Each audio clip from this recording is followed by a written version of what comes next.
안녕하세요. 루벤입니다. 이번 2022년 공기업 중에 가장 처음으로 진행하는 LH 한국토지주택공사 채용 공고를 이번에 다 보셨을 겁니다. 원서 접수가 드디어 시작이 됐고요. 1월 5일부터 14일까지니까 다들 접수를 하실 거로 보입니다.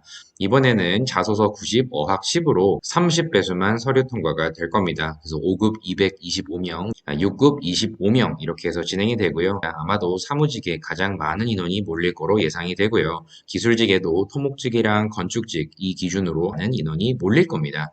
어느 정도 지난번에 경쟁률이 있었는지를 한번 볼게요. 자, 5급부터 보면요. 서류 전형 인원이 15,000명이었습니다. 그 중에 12,000명, 80%가 모두 서류에서 떨어졌다. 2020년은 이번 공고와 다르게 자소서 100%로 진행이 됐습니다. 그러다 보니까 오로지 자소서로만 평가해서 생존한 분들이 이렇게 합격 인원이 있었던 거죠.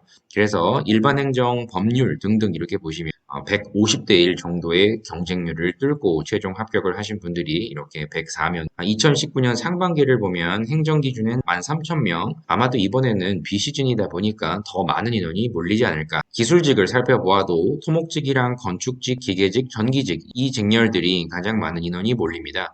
기계직, 전기직, 환경직 기준으로는 80%가 넘는 불합격자들이 많이 생겼고요. 이 토목직 같은 경우에는 채용 인원도 많은데 지원한 인원이 생각보다는 많이 없었기 때문에 28% 정도 서류 불합격을 했습니다. 실제 경쟁률을 보아도요. 기계직이랑 전기직이 100대 1이 이렇게 훨씬 넘고요.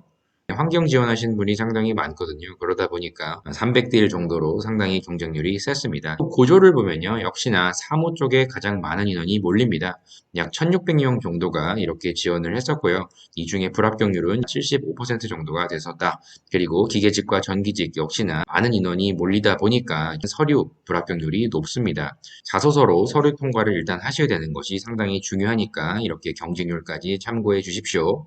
이번에 채용 방법을 좀 보면요. 특별하게 달라진 거는 딱히 없고요. 자소서랑 어학 성적이 동시에 이렇게 들어간다. 자소서 90, 어학 성적 10. 그리고 MMPI 검사라고 이렇게 추가가 됐습니다. 기존 인성 검사를 면접 보기 전에 이렇게 해야 되는데 MMPI 검사까지도 추가가 돼서 인성 검사가 2개가 됐습니다. 그리고 달라진 점이 있다면 최종 합격자 선정에서 면접이 70%로 기존에는 60%였는데 70%로 올라갔고요. 필기가 30%로 내려갔습니다. 결국에는 면접을 더 중요시한다. 이런 점들을 여러분들 꼭 아시고 지원을 하셔야 됩니다.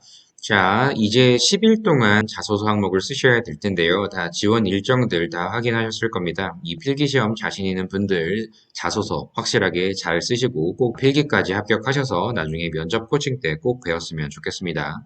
자소서 항목을 보면요. 이번에 어떤 부분이 좀 달라졌는가? 지원 포부라고 해서 어떤 사업에 관심이 있고 어떤 기여점을 여러분들이 직무상의 강점과 함께 설명할 수 있는지 보는 항목과 그리고 여러분들의 전문성을 길렀던 과정 중에서 어떤 부분을 가장 LH에 입사 후에 직무 수행 시 도움이 될 수 있는지 이 2가지를 묻는 항목이 가나 이렇게 배치가 되어 있었는데요. 변경사항이 여기는 없습니다. 그런데 위치가 좀 바뀌었습니다. 다 항목은 이 준법 정신 및 윤리 의식이라고 해서 편의와 공공의 이익 사이에서 고민했던 경험 중에 여러분들이 어떻게 했는지 지난번에는 이렇게 마 항목으로 500자 기준으로 물어봤던 사항이 조금 더 세부 사항을 디테일하게 이렇게 물었고요. 그래서 이 부분을 700자까지 이렇게 쓰도록 하는 점이 가장 달라진 점으로 볼 수 있습니다. 그만큼 LH에서 지금 준법 정신을 중요시하고 있다. 이런 점들을 강조드리고요.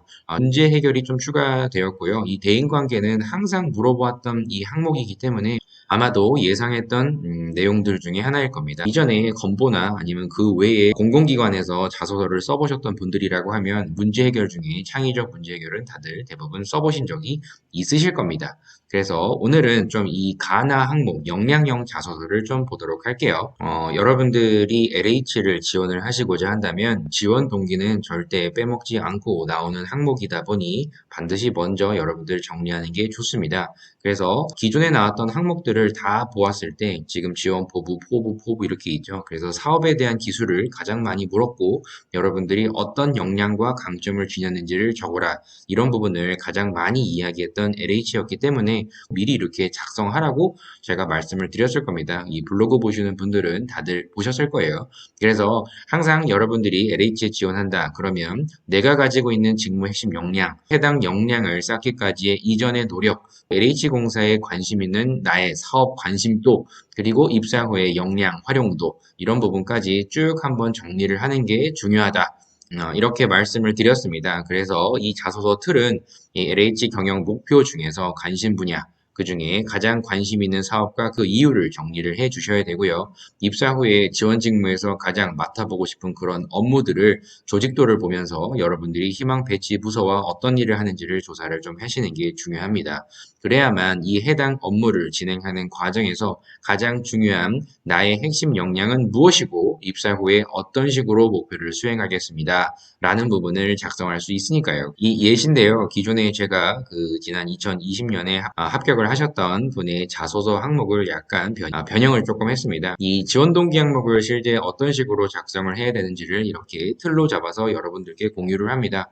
LH공사는 어떤 경영 목표에 따라 이러한 사업 분야를 실천해 가고 있습니다. 가볍게 우리 공사가 어떤 일을 하고 있다 이런 부분을 기업 기본 정보로 여러분들이 표현을 하면 됩니다.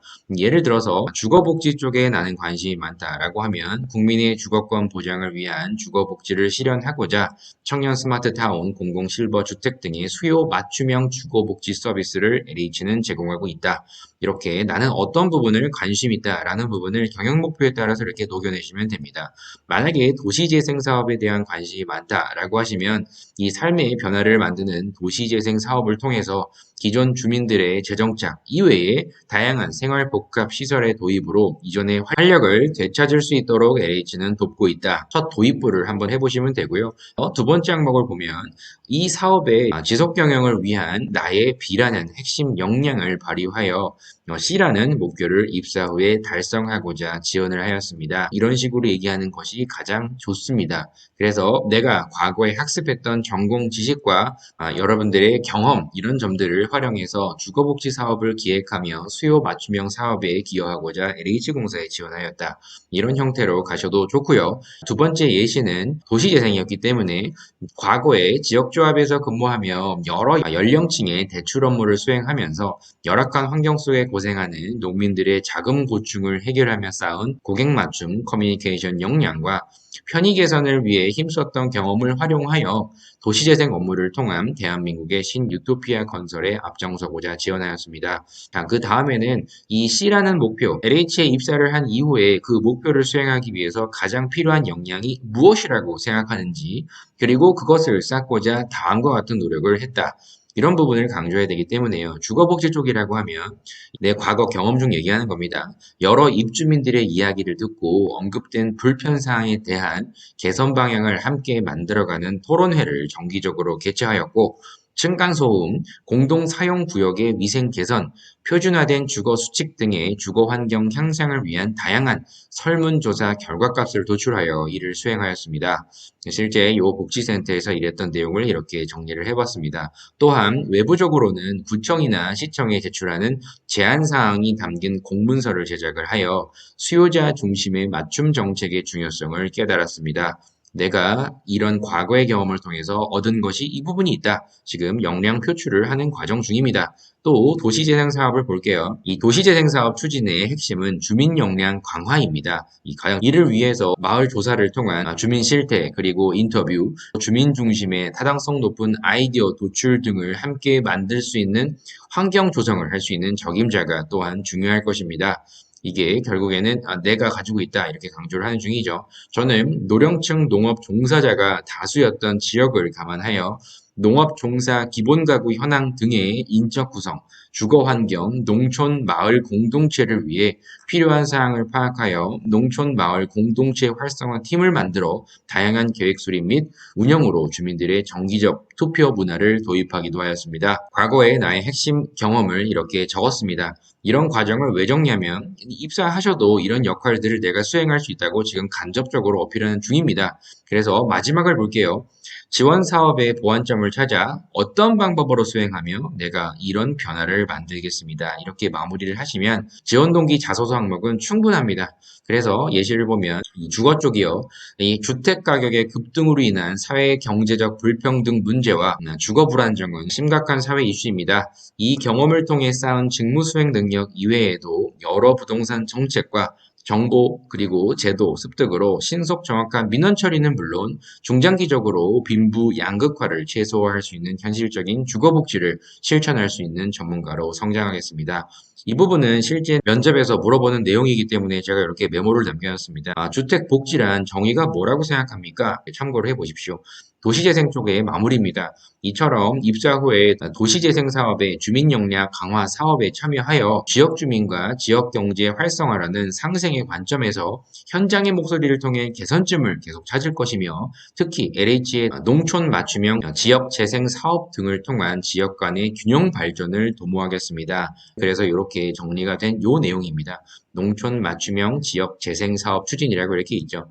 단계별 사업 계획이랑 이런 부분들을 나는 제일 관심 깊게 보고 나와의 가장 가까운 접점이 있는 내용이기 때문에 이런 지원 동기 자소서를 쓰시려고 하면 기본적인 이 정보들이 있죠. 이런 정보, 조직도, 그리고 이런 미션, 비전, 경영 목표 중에서 가장 관심 있는 게 무언지를 이렇게 홈페이지나 지속 가능 경영 보고서를 이렇게 보시는 거를 권해드립니다.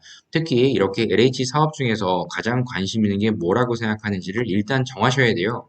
그래서 이런 부분들이 왜 내가 관심이 있고 나의 과거에 나의 경험을 통해 쌓은 나의 지식과 기술 뭐 등을 연결을 하셔야 되기 때문에 공공주택 건설에 관심이 있습니다. 뭐 주거 지원에 관심이 있습니다. 주거생활 서비스, 도시재생, 뉴딜, 특히 기술직 분들은 스마트시티 건설을 위해서 나의 기술, 관련 지식과 그리고 관련 경험이 어떠한 가치를 LH 입사 후에 가지고 활용할지 이런 부분들을 표현을 하셔야 되기 때문에 이 부분은 다 지속가능 경영 보고서에 있거든요.